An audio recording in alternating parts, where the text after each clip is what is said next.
नए वॉन्डरर्स दहाड़ते हुए केव को चारों ओर से घेर चुके थे। मिरर वर्ल्ड में युन ने अपनी तलवार पर नजर डाली। वो एक विशाल चमकते हुए क्रिस्टल कोर के सामने खड़ा था। ये तो, उसने चौंक कर कहा, डंजन की हर स्पेशल एसेंस का कंडेंस्ड रूप।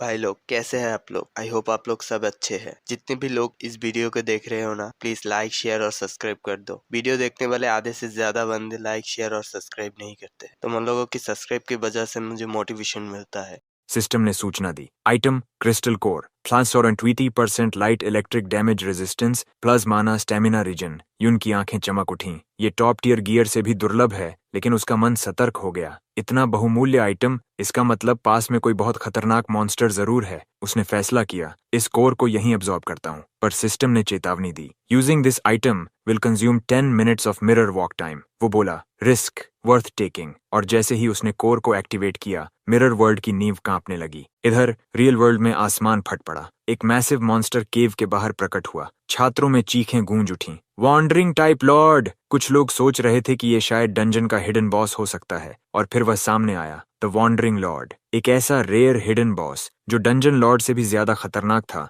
और वहां मौजूद किसी भी टीचर की क्षमता से बहुत आगे। सारे स्टूडेंट्स और टीचर्स अपने शील्ड्स के पीछे छिप गए, लेकिन डर की लहर फैल चुकी थी, क्योंकि आसपास के वॉन्डरिंग टाइप्स लगातार हमला कर रहे थे। युनशॉ ने सबको शांत करने की कोशिश की। कहा कि अगर वे आगे वाले कैनियन से निकल जाएं, तो शायद बच सकते हैं। वो एक बफ एक्टिवेट करती है और ले आगे बढ़कर ग्रुप को लीड करता है। शील्ड्स उठाए, मॉन्स्टर्स को रोकते हुए धीरे धीरे आगे बढ़ते हैं। लेकिन तभी वॉन्डरिंग लॉर्ड एक भयंकर बैटल क्राई, रैली छोड़ता है। गहराई से और भी वॉन्डरिंग मॉन्स्टर्स बुला लेता है। फिर वह एक पावरफुल बफ डालता है, जिससे उसके सारे मिनियंस और भी ज्यादा ताकतवर बन जाते हैं। लड़ाई अब नर्क बन चुकी थी। एक टीचर पल भर में एलिमिनेट हो गया। युद्ध की अफरा तफरी में यूना ने शील्ड गार्ड्स और हीलर्स को एक दूसरे को सपोर्ट करने का आदेश दिया। तभी एक क्लोक पहने टीचर घबराकर भागने की कोशिश करता है, अकेला। वो मॉन्स्टर्स के बीच से निकलने की कोशिश करता है, लेकिन ले तुरंत रोग्स को रोक देता है। कहता है, उनकी स्टेल्थ स्किल्स इतनी देर तक टिक नहीं पाएंगी। क्षण भर बाद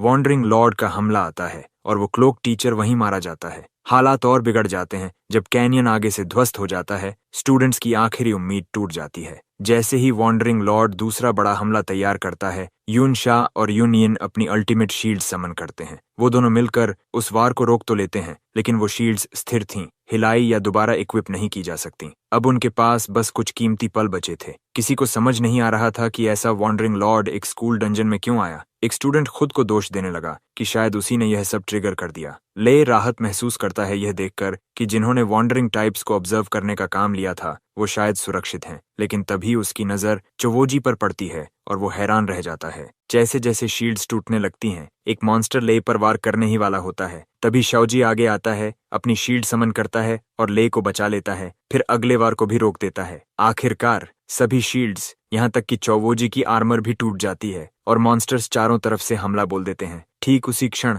जब सब खत्म लगता है, युन प्रकट होता है। वो पलक झपकते ही कई मॉन्स्टर्स को खत्म कर देता है। वो चाओजू की बहादुरी की तारीफ करता है और शांत स्वर में कहता है, अब यहाँ से मैं संभाल लूंगा। मिरर वर्ल्ड में रहते हुए युन को एहसास हुआ था कि ओरिजिनल क्रिस्टल कोर अब भी रियल वर्ल्ड में मौजूद है। इसका मतलब था, अगर वो दोनों वर्जन्स इकट्ठा करे तो उसकी गेंद दुगनी हो जाएगी। लेकिन हर क्रिस्टल निकालने में 10 मिनट्स का मिरर वॉक टाइम लगता। उसने सबसे कीमती कोर को प्राथमिकता दी, अब्सॉर्ब किया और अपनी स्टैट्स पावर अप कर लीं। तभी एक अजीब सा खतरे का एहसास हुआ। वो रिस्क नहीं लेना चाहता था, इसलिए तुरंत मिरर वर्ल्ड से वापस लौटा। उसे अब समझ आ गया था कि वो मिरर वर्ल्ड में फ्रीली एंटर और एग्जिट कर सकता है, जब तक उसका मिरर वॉक टाइम खत्म नहीं हुआ। बाहर निकलते ही उसे दिखा सैकड़ों वॉन्डरिंग टाइप्स, और उनके बीच वही वॉन्डरिंग लॉर्ड। बिना झिझक वो दौड़ पड़ा, शाओ और बाकी स्टूडेंट्स तक पहुंचने के लिए। रास्ते में उसने मॉन्स्टर्स के वारों से बचते हुए मिरर वर्ल्ड में स्लिप किया, फिर बाहर आया। एक एक वार में उसे खत्म करता गया। अब वो था लेवल 24, कुल मैजिक पावर 140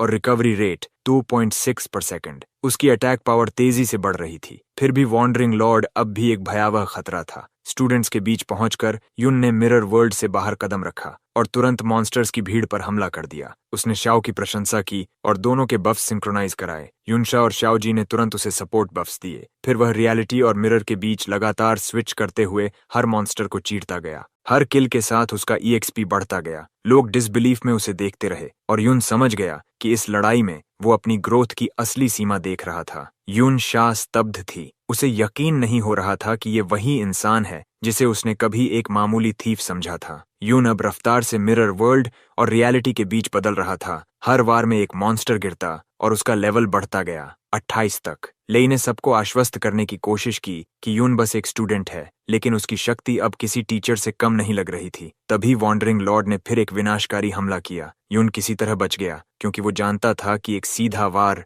मौत होगा। लॉर्ड की हरकतें अब आखिरी 2 शील्ड बैरियर्स के बेहद करीब पहुंच चुकी थीं। अगर वो टूटे तो सब खत्म। स्थिति की गंभीरता समझकर ले चिल्लाया, अब नहीं तो कभी नहीं, सब ब्रेक थ्रू करो। पर छात्र और टीचर्स हिचकिचा गए। शील्ड्स हटाने का मतलब था खुद को मरने के लिए खोल देना। यून आगे बढ़ा। उसकी आंखों में दृढ़ता थी। उसने कहा, मैं उसका ध्यान अपनी तरफ खींचूंगा, तुम लोग निकलो। लेई ने विरोध किया, पर यून जानता था अगर ये वॉन्डरिंग लॉर्ड जिंदा रहा तो वो और मॉन्स्टर्स बुलाएगा और एक दिन बाहर की दुनिया तक पहुंच जाएगा। उसने फैसला कर लिया, आज इस लॉर्ड का अंत होगा। यून के उसे डिस्ट्रैक्ट करने के साथ ही टीचर्स और स्टूडेंट्स ने भागना शुरू किया। ली ने योजना बनाई कि सब पहले निकलें, उम्मीद करते हुए कि यून भी किसी तरह निकल आएगा। पीछे रह गया बस चोवो, जो बेबस होकर यून की लड़ाई देख रहा था। उसकी मुट्ठियां कांप रही थीं, डर और सम्मान दोनों से। लड़ाई और भयंकर हो गई। यून ने अलग अलग दिशाओं से वॉन्डरिंग लॉर्ड पर वार किया और हर बार उसका लेवल बढ़ा। लेकिन जैसे ही लॉर्ड रिटेलिएट करता, यून मिरर वर्ल्ड में गायब हो जाता, फिर दूसरी जगह से प्रकट होकर वार करता। कुछ देर बाद उसे एहसास हुआ, हर चोट के बाद लॉर्ड खुद को हील कर रहा है। उसने तुरंत रणनीति बदली। अब निशाना था उसके सिर में जड़ा क्रिस्टल। बफ्स धीरे धीरे खत्म हो रहे थे, एमपी गिर रहा था और ट्रिक ब्लेड ज्यादा देर नहीं टिकने वाला था। वो जानता था कि अब उसे जल्द से जल्द लेवल अप करना होगा, पर अब लॉर्ड उसकी चालें पहचानने लगा था। वो मिरर वर्ल्ड में जाते हुए भी यून की ट्रैकिंग कर रहा था। एक भारी कॉम्बो हमले के दौरान यून को सीधा वार लगा। वो घायल हो गया। मिरर वर्ल्ड पर निर्भर रहना अब खतरनाक था और अनडेड क्रीचर्स समन करना भी नामुमकिन, क्योंकि वो भी एमपी खा जाते थे। तभी अचानक एक विशाल शील्ड उसके सामने प्रकट हुई। युनशा ने समन की थी। युन ने ऊपर देखा, चाओजी और युन दोनों उसकी मदद के लिए दौड़ते हुए आ रहे थे। वे चिल्लाए, पीछे हटो युन, लेकिन वो बस मुस्कुराया। नहीं, अब अंत करीब है। उनकी मदद से युन ने और मॉन्स्टर्स को काट गिराया। उसका लेवल अब 30 हो चुका था और तभी उसे मिला एक rare skill book, gravitational pull. उसने अपनी आर्मर पहनी, स्किल एक्टिवेट की, ग्रेविटेशनल पुल को उल्टा कर ग्रेविटेशनल ड्रॉ बनाया। अब वो खुद को बिजली की गति से वॉन्डरिंग लॉर्ड की ओर खींच सकता था। ट्रिक ब्लेड की अटैक पावर दोगुनी हो गई। उसने स्किल एक्टिवेट की, हवा चीरी और सीधे लॉर्ड के सिर के क्रिस्टल पर वार किया। लॉर्ड ने एक और भयंकर एरिया अटैक छोड़ा, लेकिन युन ने खुद को संभाला और पूरा जोर लगाकर क्रिस्टल तोड़ दिया। धड़ाम! एक विस्फोट के साथ वॉन्डरिंग लॉर्ड गिर पड़ा। साइलेंस। सब स्टंड थे। युन ने 5000 EXP पाया और नया टाइटल वॉन्डरिंग स्लेयर, साथ ही 2 rare skills, golden light barrier और एंजल्स ब्लेसिंग। उसका लेवल अब 33 हो चुका था। युनशा उसे देखती रह गई, डिसबिलीफ में गर्व और डर दोनों साथ। युन कुछ कह पाता उससे पहले लॉर्ड का विशाल शरीर गिरते हुए बिखरने लगा। धरती कांपी, चारों ओर केओस। युन ने देखा पास ही एक हॉलो माउंटेन और क्यूरियोसिटी से भीतर गया। अंदर इंसानों और वॉन्डरिंग ब्रीड्स दोनों के शव पड़े थे। वो तुरंत समझ गया यही वो जगह थी जहां कभी एक और भी शक्तिशाली वॉन्डरिंग लॉर्ड जन्मा था। तभी उसे एक शव दिखाई दिया, चाओएन, जिसे बेन बेन कहा जाता था। पीछे से युनशा आई और बोली, ये वही है ना,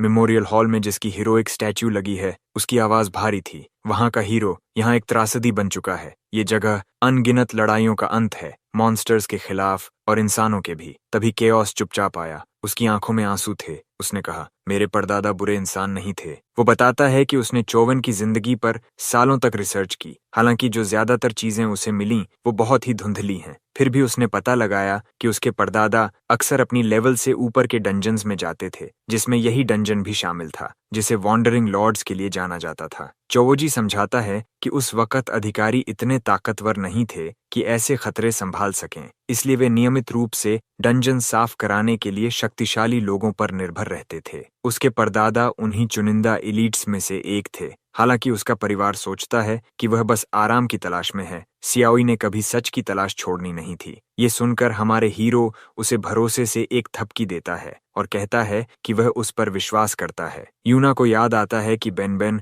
बुरा इंसान कभी नहीं था। वह हमेशा मजबूत होने के लिए दृढ़ रहता था, मदद मांगने में नहीं हिचकिचाता और अपने मास्टर से बहस भी कर लेता था। आखिरकार बेन बेन की मौत एक जबरदस्त मॉन्स्टर की भीड़ से लड़ते हुए हो गई। निश्चय से भरा हुआ हमारा प्रोटोगोनिस्ट चुपचाप ठान लेता है कि वह बेन बेन के लिए डिंग परिवार से बदला लेगा। इस बीच डिंग परिवार की हवेली में वापस डिंग शू रिपोर्ट करता है कि स्टूडेंट्स डंजन से लौट रहे हैं और यून की तारीफ कर रहे हैं क्योंकि उसने एक हिडन लेवल 40 बॉस को हराया। डिंग परिवार का तीसरा सरदार तुरंत उठता है, अपने गार्ड्स को इकट्ठा होने का आदेश देता है और चियाओ परिवार के सदस्यों को पकड़े लाने का हुक्म देता है। Yuna golden light barrier skill book चियाओ जी को सौंपी देती है, समझाते हुए कि वो एक ऐसा स्किल नहीं सीख सकता जो शील्ड बेरर्स के लिए बनाया गया है। यूनशा के मुताबिक हमारा लड़का निश्चित रूप से शक्तिशाली क्षमताओं से कम नहीं है। अपनी खुद की प्रभावशाली स्किल्स होने के बावजूद वह मानती है कि वह भी उसके साथ तालमेल नहीं बिठा पाती। वह उसके गायब होने की कला और अनडेड समन करने की अनोखी क्षमता की ओर इशारा करती है,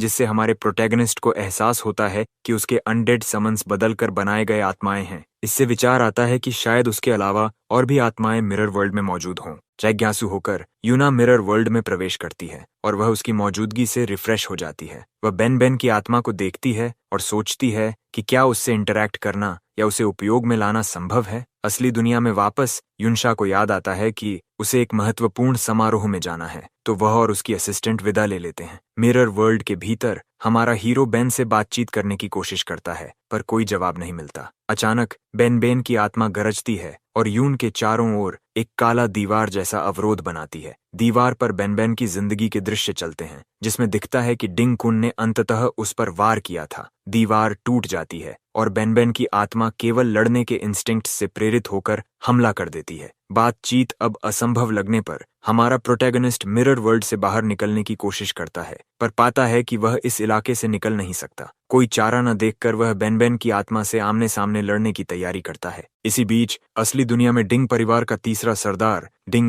डिंग शू और कुछ गार्ड्स के साथ चियाओ जी के पास आता है। डिंगा यून की वेयरअबाउट्स जानना चाहता है, जबकि चियाओ जी नीक दिखाने की कोशिश करते हुए घबराकर पूछता है कि क्या वे ट्रेनिंग के लिए आए हैं। डिंगा उस टालने को अनसुना कर देता है, बताते हुए कि उन्हें पता है चियाओजू और हमारा लड़का डिंग रेजिडेंस में घुसे थे। डिंग शू जोड़ता है कि उसने उनकी आवाजें पहचान ली थीं और डिंगे भयापक अंदाज में कहता है कि उसने शाओजी के लिए एक तोहफा तैयार रखा है। डिंगो एक संकेत देता है और चियाओ परिवार के सदस्य, जिनमें शाओई की माँ, दादा और कई करीबी रिश्तेदार शामिल हैं, आगे आते हैं। शाओ के दादा तुरंत मांग करते हैं कि वह घुटनों पर बैठकर डिंग परिवार से माफी मांगे, लेकिन शाओ इनकार कर देता है। वह कहता है कि वह अपनी पीढ़ियों को डिंग परिवार के सामने कुत्तों जैसा बर्ताव झेलते नहीं देखेगा। उसका चाचा फिर भी घुटनों पर गिर पड़ता है, कहता है कि एक कथित बड़े पापी की संतान होने के नाते इतनी नीची सेवा करने की अनुमति मिलना ही उनके लिए एक वरदान है। शाओ की आंट उसे समझाती है कि वह अपनी माँ को भी देखे, जो अपने पागल हुए पति के बाद से बहुत कुछ सह चुकी है, पर शाओ अडिग रहता है।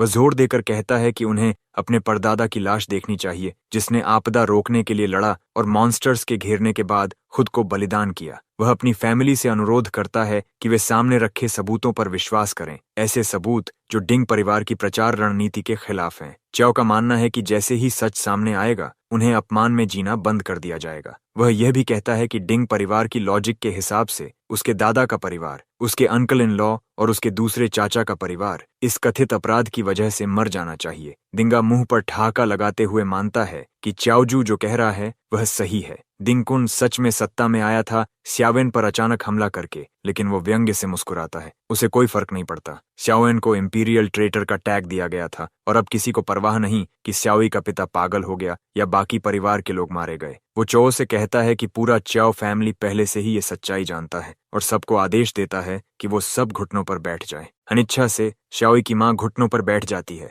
रोते हुए अपने बेटे से कहती है कि वह मान जाए और अपनी गलती स्वीकार करे। वह और दुख नहीं सह सकती। अपने पति के टूटने के बाद उसके अंदर अब कुछ नहीं बचा, लेकिन श्याओई को अपने बचपन की उसकी ही बातें याद आती हैं। कभी दूसरों की बातों पर मत चलना। जैसे ही डिंगशु गुस्से में अपना सब्र खो देता है और श्याओई को लात मारने बढ़ता है, श्याओई अचानक उसका पैर पकड़ लेता है और उसे जमीन पर पटक देता है। वह जोर से घोषणा करता है कि वह कभी नहीं झुकेगा। गुस्से में डिंगशु अपना हथौड़ा समन करता है, लेकिन चाओ अपनी ढाल उठाता है और जोर से चिल्लाता है कि चाओ फैमिली हीरो के वंशज हैं। चाओ जी एक शक्तिशाली मुक्का डिंगशु के चेहरे पर जड़ता है, जिससे डिंगे का ध्यान उसकी ओर जाता है। अब वह और ज्यादा जिज्ञासु हो जाता है। डिंगशु यकीन नहीं कर पाता कि उसका कभी पंचिंग बैग रहा श्याओई अब इतना मजबूत कैसे हो गया, और गुस्से में फिर से हमला करता है। लेकिन इस बार चियाओ आसानी से हर वार को रोकता है और एक जोरदार प्रहार से टिंगशू को जमीन पर गिरा देता है। इस बीच मिरर वर्ल्ड में यून और बेनबेन के बीच एक जबरदस्त लड़ाई चल रही है। उसे एहसास होता है कि वह बेनबेन की पूरी ताकत देख रहा है और दोनों के बीच का अंतर बहुत बड़ा है। अगर बेनबेन डिफेंसिव क्लास का न होता और उसे अपनी स्थिति का एहसास होता तो यून के लिए ये लड़ाई जानलेवा साबित होती। लेकिन यून के पास एक फायदा है, बेनबेन की सारी लड़ाई की तकनीकें उसने खुद सिखाई थीं, इसलिए उसे उनकी कमजोरियां पता हैं। फिर भी वह संघर्ष कर रहा है क्योंकि ट्रिक ब्लेड का भी कोई असर नहीं हो रहा। हालात और बिगड़ जाते हैं जब बेनबेन अपनी golden light barrier skill activate करता है, जिससे यून चिंतित हो जाता है। वापस रियल वर्ल्ड में डिंगशू अपनी skill molten mountain chaotic hammer से हमला करता है, लेकिन शाओजी डटा रहता है, हर वार को रोकते हुए पलटवार करता है। उसके लगातार प्रहारों से डिंगशू हिल जाता है और जमीन पर गिर जाता है। अब डिंग परिवार का तीसरा मुखिया अपना क्लॉ वेपन समन करता है खुद लड़ाई में उतरने के लिए, लेकिन अचानक वह देखता है कि च्याओजू के चारों ओर गोल्डन लाइट बैरियर चमक उठा है। बैरियर के अंदर चौवो डिंगशू को पकड़े हुए लगातार हमला करता रहता है और चिल्लाता है कि डिंग परिवार कायरों का झुंड है। मिरर वर्ल्ड में हमारा हीरो उसी बैरियर को तोड़ने की कोशिश कर रहा है। उसे पता है कि बैरियर कम से कम 10 हमले झेल सकता है, जब तक कोई भी प्रहार उसकी लिमिट से दोगुना जोरदार ना हो। जैसे ही उसकी एनर्जी खत्म होती है, किसी भी 10 हमलों से उसे तोड़ा जा सकता है। रियल वर्ल्ड में तीसरा फैमिली हेड आखिरकार बैरियर को तोड़ देता है। धूल बैठने के बाद च्याओ गुस्से में कहता है, अगर मेरे परदादा आज होते तो डिंग परिवार रहम की भीख मांग रहा होता। डिंगा गुस्से से एक स्किल का उपयोग करता है जिससे च्याओजी को डिंगशू को छोड़ना पड़ता है, और फिर वह ग्रेविटी स्मैश छोड़ता है जिससे जमीन फट जाती है और च्याओजी बुरी तरह घायल हो जाता है। डिंगा आगे बढ़ता है, च्याओजी उसकी टांगें काटने के लिए अपनी कुल्हाड़ी उठाता है। तभी च्याओजी की माँ आगे बढ़कर अपने बेटे के लिए मिन्नत करती है, कहती है कि सजा चाहिए तो उसे दे दी जाए, वह घुटनों पर झुक जाएगी। डिंगा उसे देखकर कहता है कि अब फैसला च्याओ पर है, लेकिन फिर तुरंत धैर्य खो देता है और शाओई की माँ पर हमला करने को बढ़ता है। तभी अचानक एक ठंडी हवा चलती है और सबके सामने बेनबेन की अनडेड सोल प्रकट होती है। पूरा च्याओ परिवार और डिंग परिवार के लोग हैरान रह जाते हैं।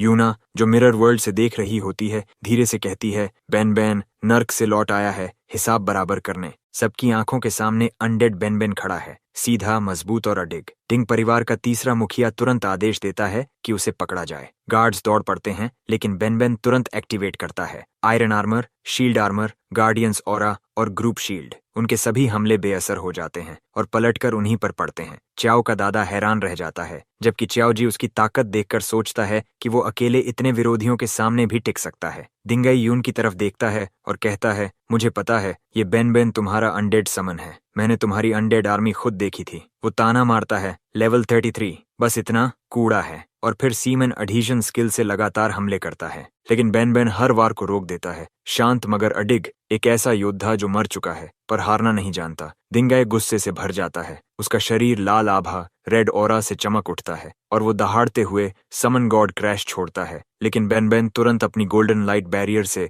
उस वार को रोक देता है। तीसरा सरदार उसकी शक्ति देखकर हैरान रह जाता है और अपने आदमियों को आदेश देता है कि वे उस बैरियर को तोड़ दें, लेकिन तब उसे पता चलता है कि उसके सारे सिपाही तो पहले से ही अनडेड स्केलेटन से लड़ने में उलझे हुए हैं। गुस्से में भरा डिंगे खुद आगे बढ़ता है और चार्ज प्रेशर पंच का इस्तेमाल करता है, मगर हमारे हीरो पर उसका कोई असर नहीं होता। चौंक कर वो तुरंत रेंडिंग क्लॉ स्किल एक्टिवेट करता है, लेकिन तभी हमारा प्रोटैगनिस्ट गायब हो जाता है। अगले ही पल वो हवा में उसके ऊपर प्रकट होता है और नीचे वार करता है। एक तेज और सटीक हमला, दिंगे बुरी तरह घायल हो जाता है। खून से लथपथ और गुस्से से पागल दिंगाई गर्जना करता है, पर यून आसानी से उसके हर वार से बच जाता है। बेनबेन अपनी तलवार उठाता है, जिससे यून को कूदने के लिए एक प्लेटफॉर्म मिलता है और वो उस पर से एक और तेज हमला करता है। एक ही वार में डिंगाई का हाथ कट जाता है। दिंगाई अपने प्रीस्ट को बुलाता है, लेकिन तब उसे एहसास होता है कि उसके सारे सैनिक और सहायकों को अनडेड्स पहले ही खत्म कर चुके हैं। हमारा हीरो मुस्कुराते हुए कहता है, लेजेंडरी स्किल बफ के साथ मेरे अनडेड अब तुम्हारे किसी भी गार्ड से कहीं ज्यादा ताकतवर हैं। घबराया हुआ डिंगाई भागने की कोशिश करता है, लेकिन बेनबेन अपनी तलवारें उठाकर उसका रास्ता रोक देता है। यूना शांत स्वर में कहती है, ये है sword shield absolute formation, S class से नीचे कोई इससे नहीं बच पाया। आखिरी कोशिश में डिंगाई एक वॉइड बॉम्ब निकालता है, एक एस क्लास वेपन जो उसे अपने दादा से विरासत में मिला था, और धमकी देता है कि वो इसे विस्फोटित कर देगा। लेकिन यून बिना डरे कहता है, कर दे। दिंगा हिचकिचाता है और उसी पल यूना झपट कर उसका दूसरा हाथ काट देती है। बम जमीन पर गिर जाता है। अब डिंगा के पास कोई रास्ता नहीं बचता। यून आदेश देता है, घुटनों पर बैठो, और डिंग बेबसी से झुक जाता है। शव उस नज़ारे को देखकर मुस्कुरा देता है, जबकि पीछे डिंग शू चुपचाप रो रहा होता है। हमारा हीरो आगे बढ़ता है, डिंगे की पीठ पर पैर रखकर उसकी गर्दन पर तलवार तानता है और ठंडे स्वर में पूछता है, अब बताओ तुम्हारी कीमत क्या रह गई। इस बीच यूनो उसकी इन्वेंट्री चेक करती है। वहां सैकड़ों हेल्थ पोशंस हैं, हर एक 100 HP को 10 सेकंड में रिस्टोर कर सकती है।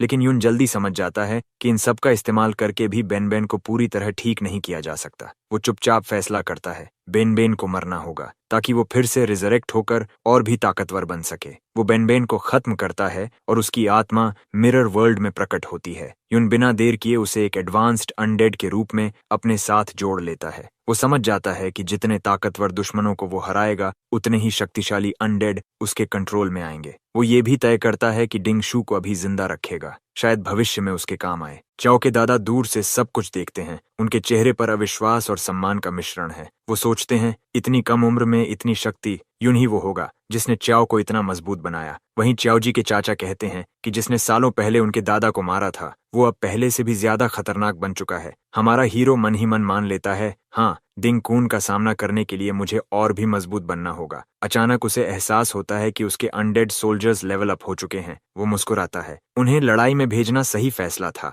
अब उनकी ताकत और नया इक्विपमेंट देखकर लगता है कि वो लगभग अजेय बन चुके हैं। वो नोट करता है कि अब ये डंजन उसके लिए ज्यादा अनुभव नहीं दे रहा, इसलिए वो आदेश देता है कि अनडेड डंजन लॉर्ड को खत्म कर दें। ऐसा करने से डंजन नष्ट हो जाएगा और इस अराजकता में चौवो परिवार बिना किसी की नजर में आए भाग सकेगा। कुछ ही समय में अनडेड्स डंजन लॉर्ड को मार गिराते हैं और पूरा डंजन धीरे धीरे गायब होने लगता है। यून चौवो फैमिली की तरफ मुड़कर कहता है, घबराओ मत, इस हलचल से डिंग परिवार को तीसरे मुखिया की मौत का पता लगने में समय लगेगा। तुम लोग अभी निकल जाओ, पीछा करने वालों को मैं संभाल लूंगा। वो जानता है कि उसे मिरर वर्ल्ड लेवल 3 तक पहुंचना है। पिछले अपग्रेड ने उसे काफी मजबूत बनाया था और अब उसे यकीन है कि अगला स्तर उसे डिंग कुन के बराबर या शायद उससे भी आगे ले जाएगा। बाद में एक अमीर आदमी के प्राइवेट डंजन के बाहर एक गार्ड शान से कहता है कि कोई यहाँ घुसने की हिम्मत नहीं करेगा। उसे क्या पता कि यून पहले ही अंदर जा चुका है। अंदर हमारा हीरो नोट करता है कि ये सारे प्राइवेट डंजन्स कितने कमजोर तरीके से सुरक्षित हैं। वो कई और डंजन साफ करता है और लगातार लेवल अप करता जाता है। जल्द ही पूरे क्षेत्र में अफवाह फैल जाती है एक रहस्यमय डंजन डिस्ट्रॉयर के बारे में। चाओई के दादा सोच में पड़ जाते हैं, क्या ये यूं ही हो सकता है? वो चिंतित हो उठते हैं कि कहीं ये सब घटनाएं उस डंजन से जुड़ न जाएं जहां वे पहले गए थे, क्योंकि अगर ऐसा हुआ तो डिंग परिवार फिर से हमारे हीरो तक पहुंच जाएगा। उन्हें अब यकीन हो जाता है यून ने ये सब सिर्फ चाओ परिवार को बचाने के लिए किया था। अब डिंग परिवार की हवेली से बहुत दूर एक छिपे हुए ठिकाने में चाओ परिवार को आखिरकार कुछ राहत महसूस होती है, लेकिन उनकी ये राहत ज्यादा देर टिकती नहीं। अचानक दीवार जोरदार धमाके से फट जाती है और मलबे के बीच टिंग हाओ यानी डिंग परिवार का दूसरा सरदार अपनी अनमैच्ड डिसेंट स्किल के साथ नीचे उतरता है। वो ठंडे गुस्से में कहता है, गद्दारों, तुम लोग बच नहीं सकते। यून की लोकेशन हमें पता चल गई है। उधर हीरो डंजन के बाहर हमारा यून, जो अब लेवल 42 पर पहुंच चुका है और जिसकी मिरर वर्ल्ड स्किल अब लेवल 3 तक उन्नत हो चुकी है, खड़ा है। वो तलवार उठाकर शांत लेकिन दृढ़ स्वर में कहता है, मैं आया हूँ डिंग कुन के लिए। हीरोज डंजन के सामने खड़ा होकर यून सोचता है, अब तक जिन प्राइवेट डंजन्स को उसने साफ किया वो सब बस लेवल 30 के आसपास के थे, बहुत कमजोर, बहुत आसान। वो असली चुनौती नहीं दे सकते थे। असल ताकतवर डंजन्स जैसे ये वाला राज्य के नियंत्रण में हैं, भारी सैन्य सुरक्षा के साथ, और 2 किलोमीटर के दायरे में किसी को प्रवेश की अनुमति नहीं। आमतौर पर यून अपनी मिरर वर्ल्ड स्किल से अंदर घुस सकता था, लेकिन उसकी रेंज सिर्फ 20 मीटर है। इतनी सख्त सुरक्षा पार करने के लिए नाकाफी। इस बार वो तय करता है कि उसे मदद चाहिए और वह युनशा को बुलाता है। जब युनशा वहां पहुंचती है तो वो झुंझलाकर पूछती है, तुमने मुझे यहाँ बुलाया क्यों है? तुम्हें पता है मैं भी बिना पास के अंदर नहीं जा सकती। यून मुस्कुराते हुए उसे कुछ टेम्पोररी पासेस दिखाता है जो उसने डिंग परिवार की हवेली से चुराए थे। युनशा तुरंत गौर करती है और कहती है, हर पास के साथ एक साथी की जांच होती है। ये बताओ तुम इतने बेताब क्यों हो इस डंजन में घुसने के लिए? तब यून समझाता है, बेन की मौत और ट्रेटर्स डंजन में जो हुआ उसे देखकर मुझे शक है कि हीरोज ने जो कहानी फैलाई है वो पूरी तरह झूठ है।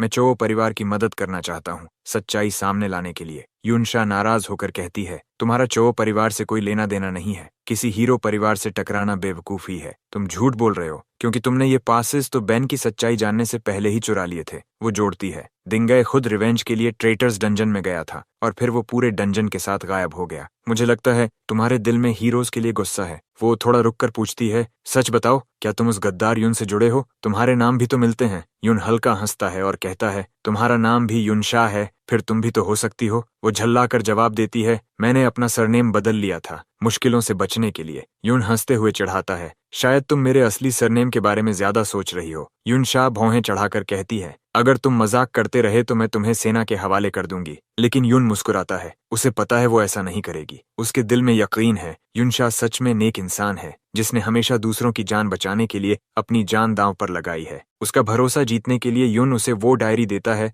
जो उसने डिंग परिवार से ली थी, जिसमें हीरोज के वंशजों के अपराध दर्ज हैं। यूनशाह हैरान रह जाती है, तुम मुझ पर इतना भरोसा कैसे कर सकते हो? वो पूछती है, तुम्हें लोगों पर इतना अंधा विश्वास नहीं करना चाहिए। यून शांति से जवाब देता है, अगर किसी ने मुझे पहले धोखा दिया भी हो तो मैं भरोसा करना नहीं छोड़ूंगा, और मुझे पता है तुम बुरी इंसान नहीं हो। थोड़ा सकपकाई हुई यूनशाह कहती है, ठीक है, मेरे साथ चलो, लेकिन जब मैं तुम्हें धोखा दूंगी वहीं रुक जाना। हीरो डंजन के प्रवेश द्वार पर एक गार्ड यूनशाह को रोकता है और कहता है, हीरोज अंदर तुम्हारा इंतजार कर रहे हैं, लेकिन तुम डिंगडी के साथ नहीं आई। वो फिर यून की ओर देखता है जो हुडेड क्लोक में है और शक से पूछता है, तुम्हारे साथ ये कौन है? डिंग परिवार ने तो रिपोर्ट की थी कि कुछ पास चोरी हुए हैं। वो आगे बढ़ता है और कहता है, सुरक्षा खड़ी है, हमें तुम्हारे निजी गार्ड की जांच करनी होगी। यूनशाह बिना झिझक यून का चेहरा पकड़कर कहती है, अगर शक है तो मेरी भी जांच कर लो, शायद मुझे भी किसी ने बदल दिया हो। गार्ड्स उसके तेवर और रुतबे से डर जाते हैं और तुरंत रास्ता खोल देते हैं। अंदर पहुंचने के बाद यून को एहसास होता है यूनशाह का प्रभाव उससे कहीं ज्यादा है जितना उसने सोचा था। वो शांत स्वर में कहती है, मैं अब आगे दखल नहीं दूंगी, जो करना है करो। यून सिर झुकाकर उसका धन्यवाद करता है और एक क्लोक पहने अनडेड समन करता है। वो यूनशाह से कहता है कि वो उसी के साथ बाहर निकल जाए, उसकी सुरक्षा के लिए। यूनशाह वहां से चली जाती है। अब यून मिरर वर्ल्ड में प्रवेश करता है, उत्साहित होकर अपनी लेवल 3 स्किल को आजमाने के लिए। वो स्किल एक्टिवेट करता है और मिरर वर्ल्ड के भीतर रियल वर्ल्ड के मॉन्स्टर्स की कॉपी बना देता है। अब वो बिना किसी डर के मिरर वर्ल्ड में इन कॉपीड क्रीचर्स को मारकर फार्म कर सकता है। सबसे बड़ी बात, जब वो मिरर वर्ल्ड से बाहर निकलता है, उसके अनडेड वहीं रहकर खुद लेवल बढ़ाते रहते हैं, उसके बिहाफ पर लड़ते हुए और यून को और भी ताकतवर बनाते हुए। हीरोज डंजन के अंदर डिंग फैमिली एक पूरा शहर बना रही थी, एक अंडरग्राउंड सिटी जो उनका नया बेस था। यहीं से हमारा यून आगे की जांच करने की योजना बना चुका था। उसे पहले ही डिंग फैमिली डायरी से पता चल चुका था कि डिंग कुन यहीं कहीं मौजूद है। दुर्भाग्य से हमारे हीरो को इस शख्स के बारे में बहुत कम जानकारी थी, बस इतना कि डिंग कुन ने कई दशक पहले एस रैंक हासिल कर लिया था और तब से उसने अपनी असली ताकत कभी सार्वजनिक रूप से नहीं दिखाई। यूना मानता था कि अगर यून को डिंग कुन के बारे में ज्यादा जानकारी मिल जाए तो वो उसे हराने का आत्मविश्वास जुटा पाएगा। यून को याद आता है कि अपनी पिछली जिंदगी में वो हर एस रैंक योद्धा को जानता था, लेकिन डिंग कुन मानो कहीं से अचानक प्रकट हुआ था। जवाब तलाशने के लिए वो बेन से बात करने की कोशिश करता है, लेकिन कोई जवाब नहीं मिलता। फिर उसे याद आता है कि जब मिरर वर्ल्ड ने लेवल अप किया था तो उसके अनडेड क्रीचर्स की इंटेलिजेंस बढ़ गई थी, खासकर बेन की, जिसने सबसे ज्यादा सुधार दिखाया था। हालांकि वो अब भी बात करने लायक नहीं था। यून उम्मीद करता है कि अगले अपग्रेड में शायद बेन और जागरूक हो पाएगा। इस बीच डंजन सिटी कासल में डिंग डैन अपने पिता पर चिल्ला रहा था, आपने हमेशा तीसरे बेटे को ही तरजीह दी है। सिक्योरिटी ब्यूरो की रिपोर्ट के अनुसार वो बेटा अब तक लापता है। एम्पायर के हीरो डिंग कुन अपनी भारी आर्मर में बैठा था, लेकिन बेटे की चीख सुनकर उठ खड़ा हुआ। वो शांत लेकिन डरावनी आवाज में बोला, वो अपराधी अब एस रैंक तक पहुंच चुका है, तुरंत कार्रवाई करो। अचानक कुन ने अपना हाथ आगे बढ़ाकर डैन के सीने में घुसा दिया। वो ठंडी हंसी के साथ बोला,